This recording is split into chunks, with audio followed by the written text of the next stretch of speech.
রংপুরের মিঠাপুকুরে সেপটিক ট্যাঙ্কের ঢাকনা ধসে পড়ে ৩ জনের মৃত্যু হয়েছে। ভোরে উপজেলার শালটি গোপালপুর ইউনিয়নের ধাপ উদয়পুর গ্রামে এই ঘটনা ঘটে। পুলিশ জানায় ওই এলাকার বাদশা মিয়ার স্ত্রী বাড়ির পাশে লাউয়ের পাতা কাটার জন্য মৌ দিয়ে উপরে ওঠে। এ সময় জাংলা ভেঙে সেপটিক ট্যাঙ্কির ঢাকনা ধসে পড়ে যায় তিনি।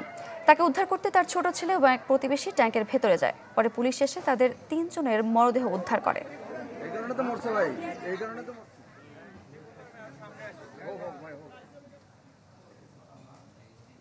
নগদের কাছে সব গ্রাহকই প্রিয়, তাই তো সারা দেশে ক্যাশ আউট চার্জ সবচেয়ে কম। এ নিয়ে আরো খবর জানাতে সরাসরি যুক্ত হচ্ছেন সহকর্মী ফখরুল শাহিন। ফখরুল শাহিন, ৩ জনের মৃত্যুর খবর আমরা পেয়েছি, আর কি তথ্য রয়েছে আপনার কাছে?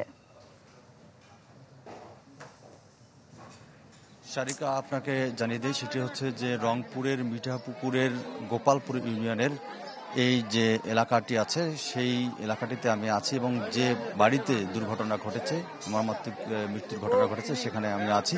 আপনাকে জানিয়ে দিই, সেটি হচ্ছে যে এই বাড়ির যে গৃহকর্তা বাদশা মিয়া, তার স্ত্রী দেলোয়ারা বেগম, তিনি বয়স্ক এবং তিনি প্রথমে হচ্ছে সকালবেলা রান্না করার জন্য লাউয়ের পাতা পাড়তে যান এবং বাথরুমের পিছনে যে সেফটি ট্যাঙ্ক আছে টয়লেটের সেখানে যান এবং সেই সেফটি ট্যাঙ্কের উপরে মই রেখে যখন লাউয়ের পাতা পাড়তে শুরু করেন তখন কিন্তু সেফটি ট্যাঙ্কের উপরে যে ঢাকনা আছে সেটি ভেঙে যায় এবং তিনি সেখানে ডুবে যান।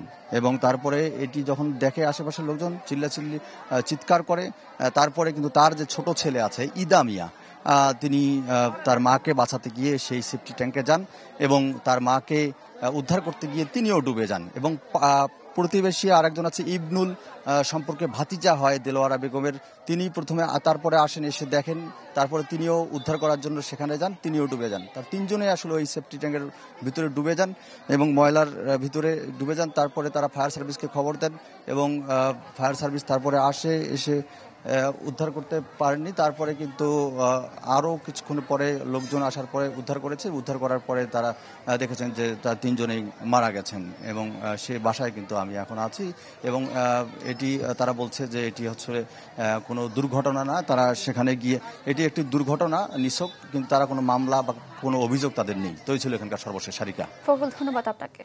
দর্শক, রংপুর থেকে যুক্ত হয়েছিলেন সহকর্মী ফখরুল শাহিন।